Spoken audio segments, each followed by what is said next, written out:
আসসালামু আলাইকুম। অবশেষে মোস্তাফিজুর রহমানকেও ছেড়ে দিল চেন্নাই সুপার কিংস, সাথে MS ধোনিকেও। ভাই, কথাটা অদ্ভুতভাবে শোনালেও এটাই সত্যি। কারণটা হচ্ছে মোস্তাফিজকে রাখা আর এখানে কোনো প্রশ্নই আসতো না। কারণটা হচ্ছে বাকি যারা ছিল তাদের জায়গায় তারা মোস্তাফিজকে রাখতে পারতো না। কেন?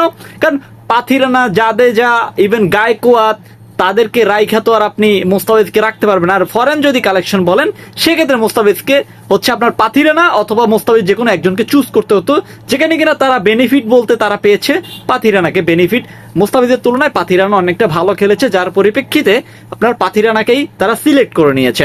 তো এখন কথা হচ্ছে মোস্তাফিজকে কি নেওয়া যেত না? না ভাই, এখানে কোনো অপশনই নাই মোস্তাফিজকে নেওয়া। ইভেন ধোনিকেও একটা কথা শোনা যাচ্ছে, ধোনিকেও নাকি একটু লেভেলে মানে বাদ দিয়ে দেওয়া হয়েছে।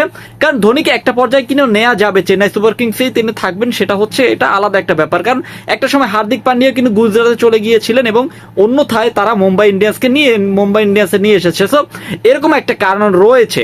সো এখন মোস্তাফিজকে না নেওয়ার অনেক বড় কারণ হচ্ছে আপনার বিসিবি কি আসলেই তাদেরকে এনওসি দিবে কিনা, এটা ছিল অনেকটা বড় প্রশ্ন।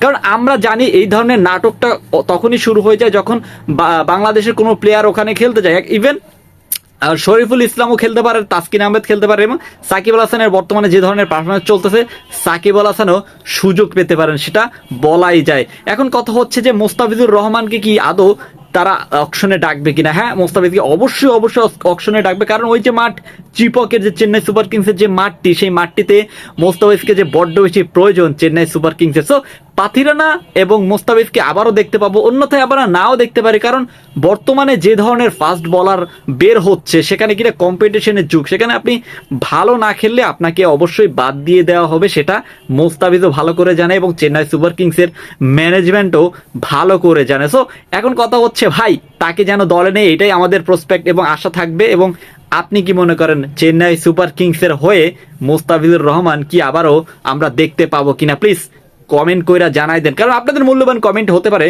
অনেক বড় কিছু। এবং আমি হোপফুলি তারা নিবে, কারণটা হচ্ছে এর এই বছরে ভালো তিনি পারফরমেন্স করেছেন এবং ইন ফিউচারে তিনি ভালো পারফরমেন্স করবে, সেই আশায় তাকে দলে নেওয়া উচিত। এবং আপনি কি মনে করেন প্লিজ কমেন্ট করে জানাই দেন। আর হ্যাঁ, ভিডিওটি ভালো লেগে থাকলে অবশ্যই চ্যানেল সাবস্ক্রাইব করে পাশে থাকুন। ধন্যবাদ।